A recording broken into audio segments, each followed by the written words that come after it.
But I stayed at an old inn up in Connecticut called the Bee and Thistle. Mm-hmm. And this is what the thistle looked like.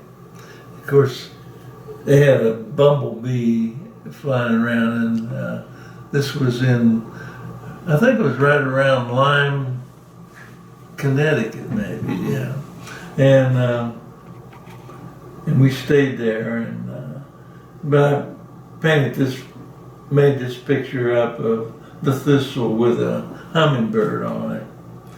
And I've used the thistle in an old tall clock we made too, a grandfather clock with a butterfly on it, and different things I would come up with. But I particularly like the looks of the thistles and things. That's a nice frame too. Looks like you made that one. Yeah, we got a good bargain on the wood, and what it is tongue and groove flooring, and we used the tongue to just come out and make a kind of an interesting detail on the frame. And actually the frames look good all around, the side and everything else, and they always have a nice good straight grain. And I'm gonna look up on this grain because it is pretty interesting. The frame looks better from the side. yes, it does. When you look at it, you can see the grain. And I wish I had a whole house with that kind of flooring. That'd be nice. Yeah. And each year, it takes on a little darker color. It begins to look even better over time. You don't have any idea how old that painting there is? How what? How old was that done in the early 90s maybe?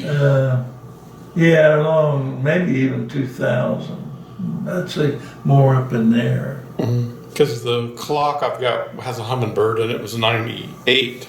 Yeah. 1998. That's when we started making them. Mm-hmm. And so it was within 4 or 5 years of that.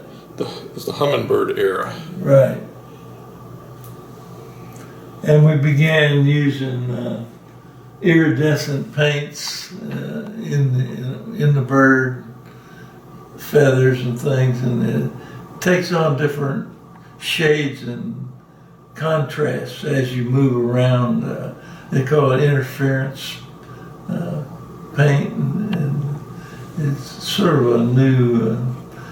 It's really not new, but it was used a long time ago even. And you can see pictures that they just seem to change completely by moving a few feet. They just switched like the light moved and it made a whole different look to the picture. It would change color? Yeah, change colors, change brightness, and different things.